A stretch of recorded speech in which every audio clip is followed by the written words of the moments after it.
안녕하셨어요. 박영선입니다. MBC 앵커, 기자, 국회의원하고 그리고 중소벤처기업부 장관을 했던 박영선입니다. 요즘은 백수로 지내고 있습니다. 반갑습니다.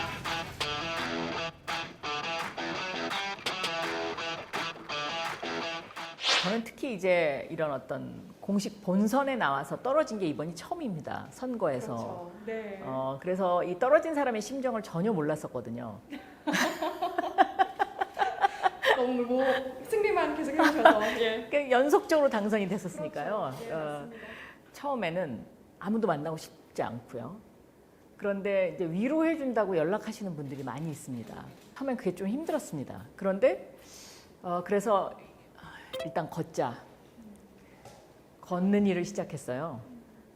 서울의 둘레길을 걸으면서 우리 이제 그 서울 시민들의 일상적인 삶도 보고 또 저도 걸으면서 생각을 정리하고 이제 이런 시간들을 많이 보냈는데요. 어떤 시민이 이렇게 커피 캔 같은 거 그런 거 이제 주시면서 이거 먹고 힘내라고 그러실 때는 이렇게 정말 마음이 울컥했어요. 패배 후에 가장 큰 힘이 된 사람은 그러면 그럼 역시 남편, 가족입니다. 근데 이렇게 미국으로 훌쩍 떠나버리셔도 돼요? 사실 미국을 가라고 저한테 제일 먼저 이야기했던 사람이 남편입니다. 왜요? 뭐라고 저한테 얘기했냐면 방송국 23년 네. 또 정치인 장관 17년 동안 한 번도 쉼 없이 달려왔기 때문에 이제는 배터리를 좀 재충전해야 되는 시기인 것 같다고 그러면서 미국 가서 더군다나 요즘 이제 그 4차 산업혁명으로 대전환 시기고 하니 그런 부분에 어떻게 변화하고 있는지 그런 걸 좀 보는 게 중요하지 않겠냐. 그리고 특히 이제 코로나 이후에 어떤 그 펼쳐지는 세상에 대해서 비교할 수 있는 국가를 한번 보는 것이 굉장히 중요할 것 같다. 이런 생각, 이런 이야기를 하는데 그게 공감이 좀 됐습니다. 짐 다 싸셨어요? 아직 못 썼습니다. 요새 제가 저 백수가 과로사 한다고요. 네. 떠난다고 하니까 연락도 많이 오고 이재명 후보님하고 네. 그 선문 명답 박영선이 묻고 이재명이 답하다. 그것도 편집한다고 좀 바빴습니다. 저도 이제 최근에 그 소식을 보도자료를 전해받았는데 제목이 굉장히 좋아요. 그죠? 마음에 드세요? 네, 직접 정말. 네, 제가 지었습니다. 문재인 정부에서 AI 시대를 만들지 않았습니까? 그럼 요 다음 정부는 뭐냐? 저는 요 다음 정부에 등장하는 것이 바로 블록체인 시대이고 이 블록체인 시대를 통해서 모든 시스템이 바뀔 겁니다. 금융 시스템도 바뀔 거고 지금 우리가 백신을 맞는 것도 백신 증명하는데 블록체인 기술이 들어가지 않습니까? 그러니까 공개적이고 더 투명하고 그다음에 입증할 수 있고 이제 이런 사회로 가는 것이죠.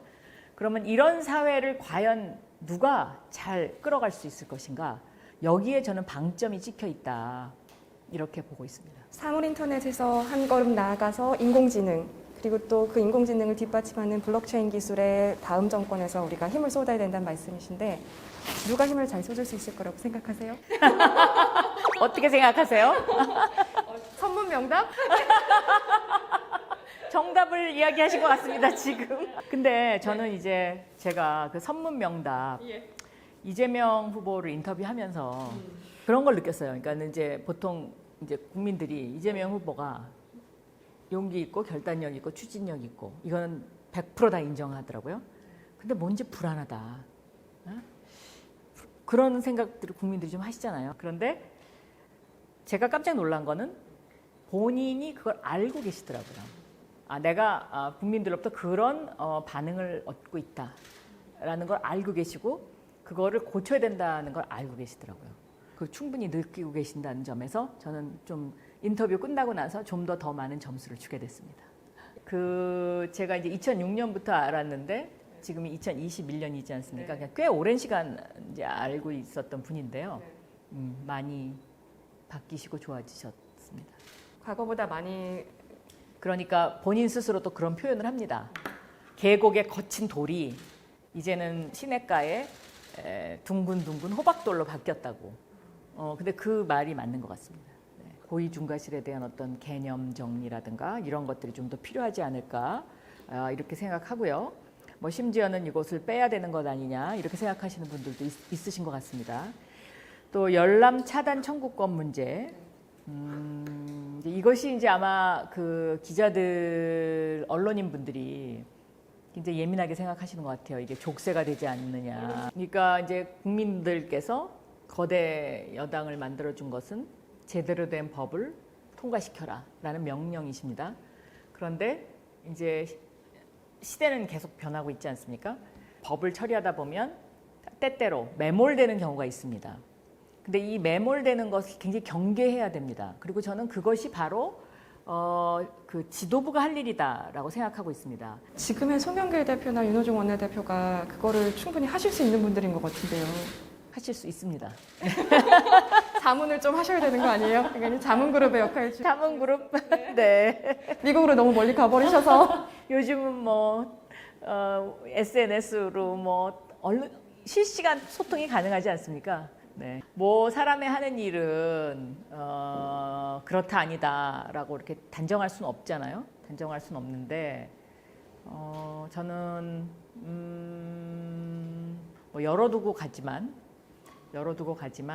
상황을 좀 봐야 되지 않을까요? 저는 그렇게 생각합니다. 그리고 서울시장이라는 어떤 그 자리에 대해서 제가 이제 요즘 이렇게 생각을 해보면 이 서울시장은 어떻게 보면 그 굉장히 쉽지 않은 자리다라는 생각이 듭니다. 네. 그 다방면으로 모든 그 시민의 그 삶, 그 다음에 시민의 어떤 그 살림살이를 책임져야 되기 때문에 이거는 정말 단단히 준비를 해야 되는 자리구나 이런 생각을 했습니다.